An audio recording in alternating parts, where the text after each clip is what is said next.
Hello, everyone, and welcome to this week's edition of the Just Us Marks Wrestling Recap Show. I am flying solo this week, so just going to be a quick rundown of Dynamite and the Backlash pay-per-view. As far as Dynamite is concerned, first match was an 8-man tag match. It was Orange Cassidy, Adam Cole, Roderick Strong, and Bandito versus the Jericho Appreciation Society. This was okay. It was a good match, and kind of everybody got their stuff in, but just good way to kind of get Roderick Strong exposed to the AEW audience, but it really wasn't anything worth writing home about. Same thing, unfortunately, I gotta say about the next match, which was Saraya versus Willow Nightingale. It's always good to see Willow on Dynamite, but this match, I don't know, I'm just not really feeling Saraya. And was what it was, but the post-match stuff with Hi Selena, it looking like Shida sided with the Outcast, but then and that hadn't let me go like, why are they doing this? This doesn't make any sense. Why would Shida side with them? But then at the very end, come here, Selena, let everybody see you. But then by the end, whenever she turned or swerved them, and it was all a ruse for the AEW homegrown talent. That was well done. Kudos there. The Trios Battle Royal, I thought this sucked. Sucked. Or actually, sucked was a harsh way of putting it. It just kind of, it was what it was. It was a Battle Royal. The Acclaimed one. Whoopee. And I like the Acclaimed. Wardlow had a lack of a better way of putting it, squash match. Wasn't really anything. They had the Sandy Fork, Delaware sketch. This was okay. People know how I feel about Jeff Jarrett, so the less said about him on my show, the better. Ricky Starks and Juice Robinson. This was good. Not great. Again, you know how I feel about Jay White, so not really anything I really need to talk about. Four Pillars tag team match. This was really good. Jungle Boy and Darby won. Sammy and MJF having their tiff at the end to kind of help get the pay-per-view moving along into this Four Pillars four-way main event. Good call. Overall, the episode was a good setup episode. Hi, Selena. But, again, I'm going to sit you down here, alright?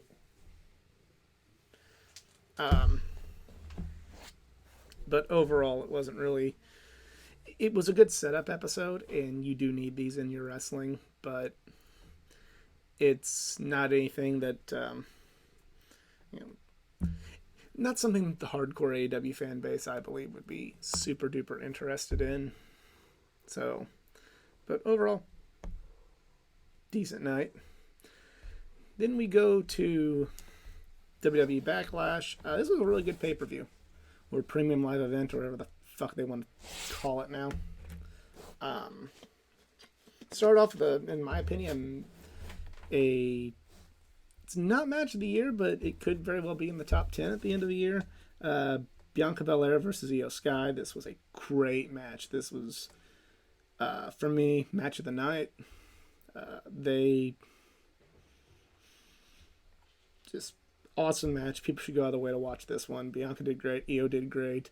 More cracks are starting to form in Damage Control, which kind of disappoints me because I kind of really wanted them to have a dominant run, but I guess they're going to be bringing this group to an end pretty shortly. Omos versus Seth Rollins. It was good for an Omos match. That's the only thing I can say about it. I'd rather have seen Seth wrestle pretty well than anybody else on this card, but they gave him Omos.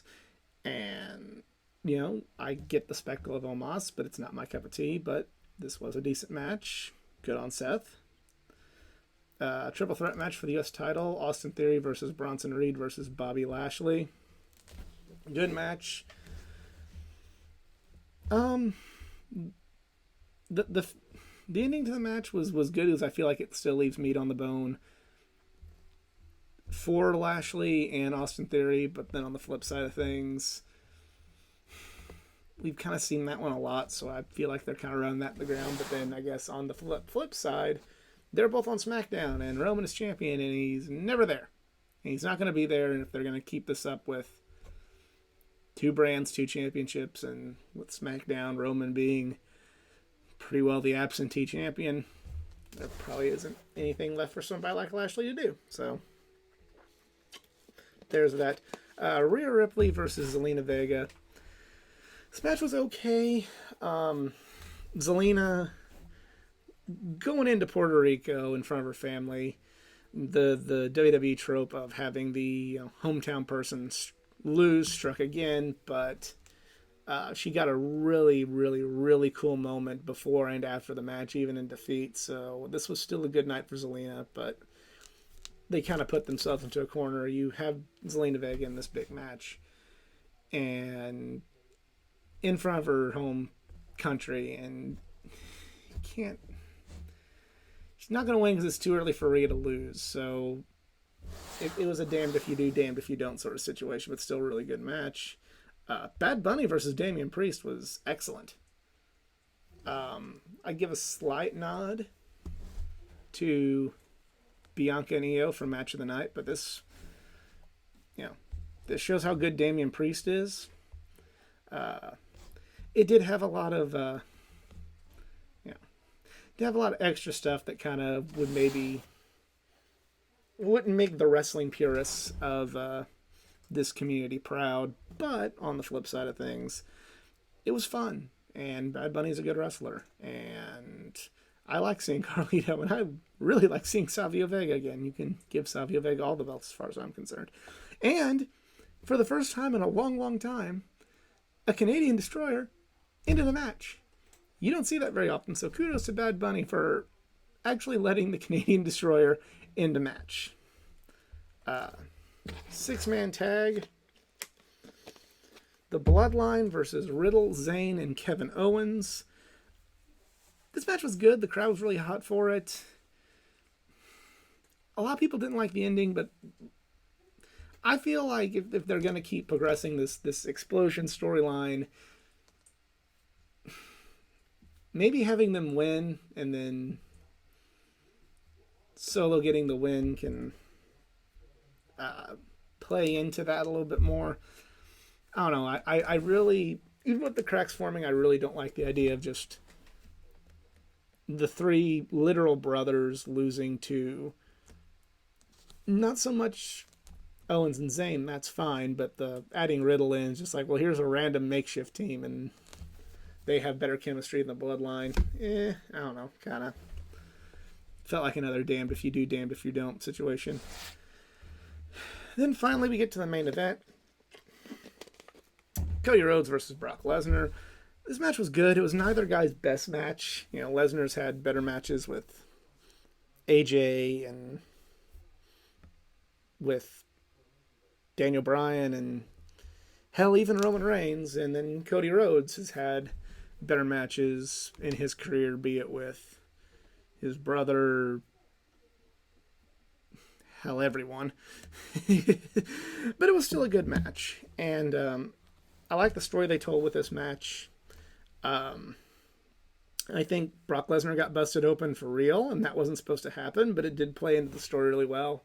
I got a couple Rocky movie vibes from this match. When Lesnar did get busted open, I kind of got the vibes from Rocky IV, where Rocky was able to cut Drago, and you kind of had the, hey, he's not a machine, he's a man sort of fire up moment in that match. And then also, a lot of people didn't like the ending of it, and I see what they're saying, but I'm also going to say, like, for Cody's character and Brock's character, this ending made sense.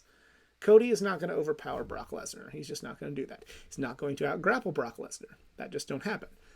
He can outsmart Brock Lesnar, and he can catch Brock Lesnar in a mistake. And that's what he did. And the important thing is, Cody Rhodes won, which he desperately needed after being made to look a fool at WrestleMania. So,